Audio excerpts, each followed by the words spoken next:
Students, आप सभी का नीट का एग्जाम 5 मई 2024 को खत्म हो गया और हमने पेपर देखने के बाद और स्टूडेंट से बात करने के बाद ये एनालाइज किया है कि 2024 का कट ऑफ क्या हो सकता है और हमने 3 चीज़ों पर ये एनालिसिस किया है। पहली इंपॉर्टेंट चीज़ ये है कि इस बार 25 लाख स्टूडेंट्स नीट का एग्जाम में अपीयर किया है और नंबर ऑफ एप्लीकेंट्स बढ़े हैं, तो उस बेसिस पे आपको लग रहा हो कि कट ऑफ बढ़ेगा। ऐसी बात नहीं है, क्योंकि बहुत सारे बच्चे मैथ्स लिए हुए थे एक्स्ट्रा में, वो बायो में था उनका, वो भी फॉर्म फिलअप कर दिए हैं, तो इसके कारण नंबर ऑफ एप्लीकेंट्स बढ़ गए हैं। लेकिन ओवरऑल आपको ध्यान रखना है कि ओवरऑल कंपटीशन जो है 3 लाख से 4 लाख के बच्चों के बीच में है। तो दूसरी बात यह है कि सिलेबस को रिड्यूस किया गया है। तो सिलेबस को रिड्यूस किया गया था तो आपने ये देखा कि फिजिक्स का जो पेपर था पिछले साल के कंपेरिजन में थोड़ा सा डिफिकल्ट आया था, लेकिन का प्रैक्टिस किया होगा, मुझे नहीं लगता है कि उसको किसी तरह का परेशानी हुआ था। Out of 45 question around 30 to 32 question were from directly formula based, और बहुत सारे बच्चों ने हमारे ये एनालाइज किया है कि सीधे कॉपी से क्वेश्चन था। तो ये तो अलग चीज़ है कि आपने कितना अटेम्प्ट किया है। दूसरी बात था कि मैंने बताया था कि जितने नंबर ऑफ क्वेश्चंस आप अटेम्प्ट करेंगे आपके सिलेक्शंस की संभावनाएं उतने अधिक हैं, फिटनेस के बेसिस पे, नंबर ऑफ एप्लीकेंट्स के बेसिस पे और जो पैटर्न है उसके बेसिस पे। हम तीनों के बेसिस पे एनालाइज किया है कि इस बार का कट ऑफ क्या हो सकता है। हम ये भी बताएंगे कि लास्ट ईयर 2019 में ऑल इंडिया रैंक कितने चाहिए थे मिनिमम और कितने मार्क्स मिनिमम थे, उस बेसिस पे एमबीबीएस कॉलेज मिला था। और लास्ट ईयर आपने देखा था 2019 में कि जनरल कैटेगरी के जो बच्चे थे और ईडब्ल्यूएस कैटेगरी के जो बच्चे थे, ओबीसी के कंपैरिजन में ईडब्ल्यूएस कैटेगरीज का कट ऑफ कम गया था। तो इस बार क्या होगा हम लोग उस पर बात करते हैं। तो चलिए हम लोग देखते हैं 2019 में ऑल इंडिया रैंक कितने थे और कितने मार्क्स थे, उस बेसिस पे बच्चों को मेडिकल कॉलेज मिला था और मिनिमम मार्क्स कितने थे और ऑल इंडिया रैंक मिनिमम कितने होने चाहिए ताकि आपको मिनिमम एमबीबीएस कॉलेज मिल जा रहा था। तो देखते हैं 2019 का डेटा देखते हैं कि अगर आप जनरल कैटेगरी से बिलोंग कर रहे थे तो आपका मार्क्स 610 था। 10 रैंक पे उसका ऑल इंडिया रैंक जो था 23,674 था। रही बात मैं ओबीसी की मैं बात करूं तो मिनिमम मार्क्स जो चाहिए था एमबीबीएस कॉलेज के लिए वो 610 नंबर पे मिला है और 610 नंबर पे आप देखिए रैंक, ऑल इंडिया रैंक सिर्फ एक बढ़ा है, 23,674 था और इसके लिए 23,675 था। आप देखिए कितना क्लोज कॉन्टेस्ट था, मतलब जनरल और ओबीसी कैटेगरी को किसी तरह का एडवांटेज नहीं मिल रहा, दोनों का लगभग ऑल इंडिया रैंक और कट ऑफ भी सेम आ रहे थे। रही बात जनरल ईडब्ल्यूएस कैटेगरी को एडवांटेज मिला था, 3 नंबर कम है इसे, आप देख सकते हो 607 नंबर पे ही एमबीबीएस कॉलेज मिला था। ये मैं बात मिनिमम कर रहा हूँ, 607 से अगर किसी का 606 नंबर भी आ गया 606 पे भी उसको एमबीबीएस कॉलेज नहीं मिलेगा, उसको फिर दूसरे कॉलेज मिलेंगे। तो 107 रैंक जो था उसमें ऑल इंडिया रैंक था 25,013 था।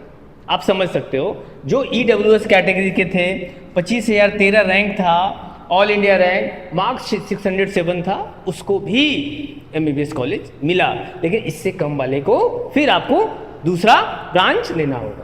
रही बात एससी कैटेगरी की बात करता हूं तो इसका मार्क्स था 480, जिसका भी 480 से ज़्यादा आया हो, ये मिनिमम मार्क्स था, 480 पे भी उसको मेडिकल कॉलेज एमबीबीएस मिला है और उसका रैंक था 1,29,158 था।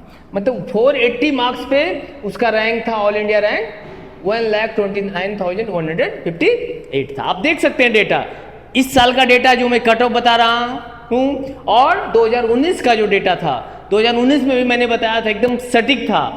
तो एससी कैटेगरी की मैं बात करता हूँ तो ये था 445 और इसके रैंक थे 1,69,088 था। इस पे ऑल इंडिया रैंक पे 1,69,000 पे जाकर के एसटी कैटेगरी को एमबीबीएस कॉलेज मिला था। तो ये वो चीज़ें इंपॉर्टेंट है। पहली चीज़ें क्या है कि नंबर ऑफ सीट्स बढ़े हैं तो नंबर ऑफ एप्लीकेंट्स भी बढ़े हैं। इस साल 25 लाख स्टूडेंट्स के राउंड एग्जाम में अपेयर हुए। ये अलग सी बात है कि इसमें कंपटीशन आपका 2 लाख से 3 लाख के बीच में ही है, ये पक्का है, लेकिन कंपटीशन तो बढ़ गया।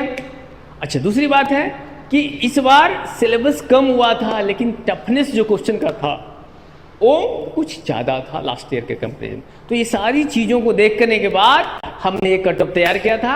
आप अपनी राय अपने कमेंट बॉक्स में जरूर रखें कि आपके कितने मार्क्स आ रहे हैं, ठीक है। फिर हम लोग बात करेंगे कि इससे कम मिनिमम मार्क्स कितने चाहिए ताकि आपको गवर्नमेंट मेडिकल कॉलेज मिल सके। हम लोग देखते हैं कैटेगरी वाइज। जनरल कैटेगरी के अगर स्टूडेंट्स हैं तो एमबीबीएस कॉलेज अगर आप चाहते हैं तो मिनिमम आपके मार्क्स 607 टू 612 होने चाहिए।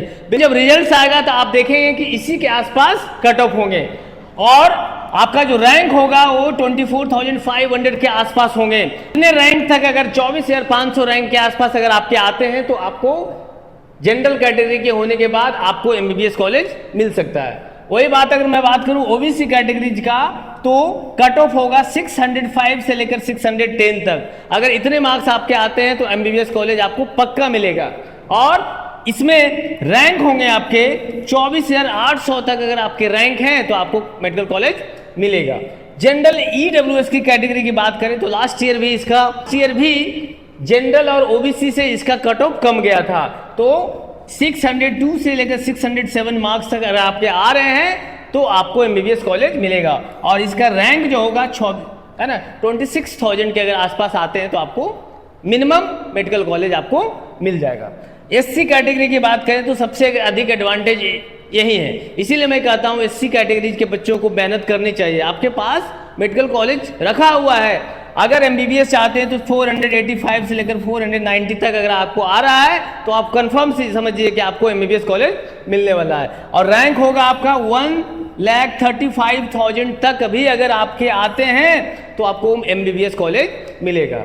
और लास्ट में एसटी कैटेगरी में अगर 450 से 455 आ रहे हैं और अगर आपके रैंक 1,75,000 के आसपास भी है तो आपको एमबीबीएस कॉलेज मिलेगा। तो ये डेटा था आपका।